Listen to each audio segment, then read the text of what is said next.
오늘은 몇 가지 정보를 좀 공유할까 합니다. 신규 개정된 노동법이죠. 노동위원회에서도 이제 조금 맡은 영역도 넓혀졌고, 그 다음에 우리가 새롭게 신설된 임금 명세서 교부제도, 이게 좀 생소하게 들리실지 모르겠지만 우리가 흔하게 월급을 주고 난 뒤에 이제 받는 명세서가 이제 좀 법제화 된다, 이런 걸 좀 설명을 드릴까 해요. 오늘은 좀 이걸 중심으로 설명을 드리겠습니다. 자, 처음으로 저희가 좀 하나 말씀드리고 싶은 거는 노동위원회 제도가 좀 더 확대되어졌다, 이런 걸 좀 말씀드릴게요. 일단은 계약기간 만료가 있겠죠. 이 점에 대해서 설명을 좀 드려주십시오. 기존에 계약기간 만료돼서 어떻게 노동위원회가 이제 처리를 해왔는데 어떻게 변경된다, 뭐 이렇게 말씀해 주시면 됩니다. 네. 노동위원회에서 하는 일 중에 가장 대표적인 게 이제 부당해고에 대한 구제 신청 사건을 처리를 하는데요. 과거에는 이제 구제 신청을 했다가 계약이 만료된다거나 그런 경우에는 원직 복직을 할 수 없는 그런 상황들이 발생을 합니다. 그래서 노동위원회가 이전에는 이제 원직 복직이라는 그것이 가장 중요했기 때문에 어떤 근로자가 원직 복직을 할 수가 없다, 그런 상황에서는 민사소송으로 가라는 이유로 각하를 해버렸습니다. 그러니까 노동위원회에서 이 사건을 처리할 수는 없다는 입장이었죠.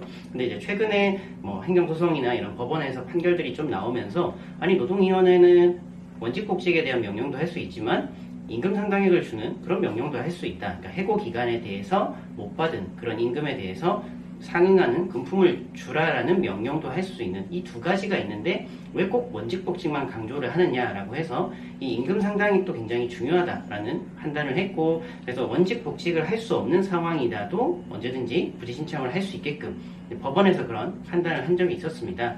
그 이후에 아무래도 영향 때문인지 근로기준법에도 정확하게 명시된 규정이 들어왔고요. 그래서 이 기간제 근로자 같은 경우는 이제 기간이 1년이 정해져 있다 라고 한다면은, 이전에는 이 기간이 만료가 되기 전에 구제 신청을 해야 됐었습니다.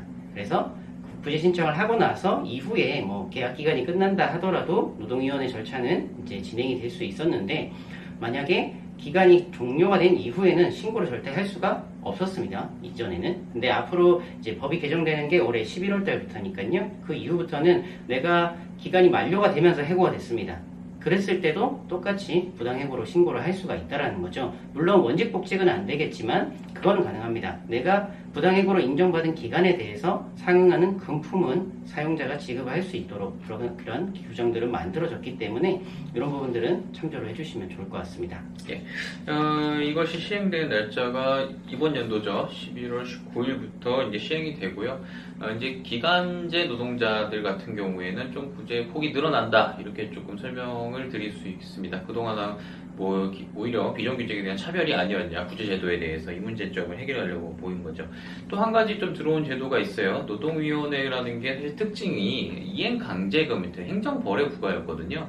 이게 일반 민사랑 좀 다른 게, 민사는 어쨌든 내 권리 의무를 이제 직접적으로 발생시키고 상대방한테 의무를 지우는 효과가 있다면, 노동위원회는 기본적으로 행정작용이에요. 엄밀히 말하면은.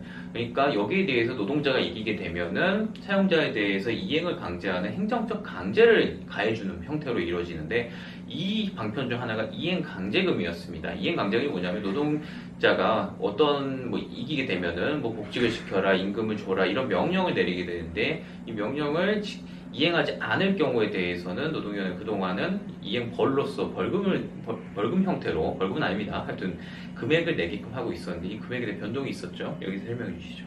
네, 기존에는 이행강제금의 최대 부과 한도가 이제 1회에 2천만 원이었습니다. 그래서 무조건 한 번에 2천만 원을 부과하는 건 아니고요. 해고나 아니면 정직, 그 징계의 수위에 따라서 해고 같은 경우는 첫 번째는 500만 원, 이런 식으로 금액의 제한이 있었는데요. 최대치가 2천만 원이었습니다. 네, 앞으로는 이제 3천만 원으로 증가를 하기 때문에, 만약에 부당해고라는 게 확정이 됐는데 복직을 안 시켜주고 있다, 그럼 노동위원회가 빨리 복직을 시키게끔 뭔가 벌금과 비슷하지만, 벌금은 아니지만 이행강제금이라고 해서 뭔가 금전적인 불이익을 통해서 빨리 복직을 시키게끔 유도를 하는 것인데요. 요거가 이제 금액의 한도가 높아지면서 아무래도 이 사용자는 이 금전적인 부담 때문에 빨리 복직을 시킬 수밖에 없게끔 하도록 법이 좀 개정됐기 때문에, 최대로 친다면 1년에 2번, 2년이니까 총 계산을 한다면 3천만 원씩 4번까지 부과가 될 수 있습니다. 그래서 최대 금액이 기존에는 8천만 원이었다가 지금은 1억 2천만 원까지 더 상향이 되었습니다. 예.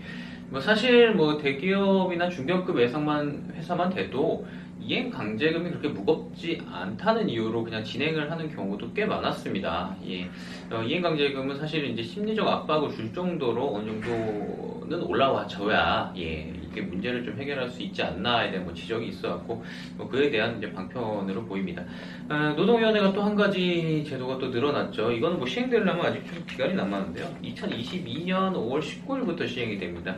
여러분들도 많이 아시지는 않는데 흔하게 많이 하는 사건들은 아닌데 차별 시정에 대해서도 노동위원회가 이 기능을 담당하고 있었어요. 대표적인 게 기간제 노동자에 대한 차별, 그러니까 비기간제 노동자와 기간제 노동자에 관한 차별 문제에 대해서 노동위원회가 직접 개입을 해서 시정을 명하는 제도가 있었습니다. 또 그 밖에도 한 가지 더 있죠. 좀 어려워요. 이 내용은 저희도 뭐 흔히 다루진 않아서 뭐죠? 일학습 병행 근로자에 대한 차별. 요 부분에 대해서 다루고 있었습니다.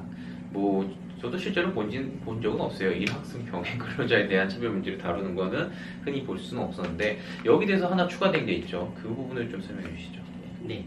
이런 부분에 있어서 남녀고용평등법 관련해서도 노동위원회에서 이제는 시정명령을 할 수 있게끔 규정이 좀 더 넓어졌습니다. 그래서 가령 이제 성차별이죠. 그러니까 남자와 여성, 남성과 여성이라는 그 성이라는 이유만으로 뭔가 누구보다 불이익을 준다거나 아니면 더 낮은 근로조건을 제공을 한다거나 이랬을 때는 이전에는 이제 그런 거에 대해서 진정을 제기를 할 수 있었습니다. 노동청에. 근데 노동청에서는 어쨌든 이 부분에 대해서 뭐 위법한 부분이 있을 때는 뭔가 벌금을 부과를 하고 이런 부분들이 있었는데 더욱더 강제성을 높이기 위해서 이거를 노동위원회에서 판단을 하는 겁니다. 그래서 내가 성이라는 이유만으로 차별을 받았다라는 이유로 뭔가 불이익을 얻었다. 그렇게 했을 때는 노동위원회 구제 신청, 그 중에서 이제 차별 시정 관련해서 신청서를 접수를 하게 되면은 노동위원회에서 그걸 판단을 해서 이거는 차별이 맞다. 그래서 이렇게 시정을 해줘라. 뭐 임금 차액, 임금에 대한 불이익이 매달 얼마씩 났으니까 얼마의 임금을 보전을 해줘라. 이런 식의 구제 명령이 나가게 되는 거죠. 그럼 아까 말씀드린 것처럼 이런 구제 명령을 이행 안 했을 때는 똑같이 그런 이행 강제금이 부과될 수 있기 때문에 좀 더 실효성들을 높이기 위해서 이렇게 개정이 됐다라고 보시면 될 것 같습니다. 좀 의미 있는 제도가 들어온 것 같아요. 이게 왜냐면은 그 채용이 된 이후의 차별 문제, 성차별 문제뿐만 아니라 채용 과정에서 성차별 문제까지 다룬다는 게 맞죠? 네, 맞습니다. 굉장히 이런 제도가 현재까지 없었습니다, 사실은. 오로지 남녀고용평등법만 그 채용 과정, 그러니까 근로관계가 아직 존속하기 전의 문제를 해결하는 법을 가지고 있었는데 노동법에서 유일하게 사실 우리나라 노동법의 대부분 체계는 근속관계가 만들어지고 난 후에 문제를 해결하는 체계였는데 이것은 좀 이례적인 사건이죠.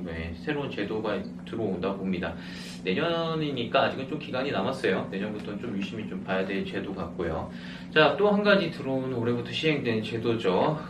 여러분들이 임금을 받고 나면은 자, 임금을 얼마를 줬다라는 내용의 명세서를 줘야 되는 그런 제도가 좀 들어왔어요. 여기 설명해 주시죠.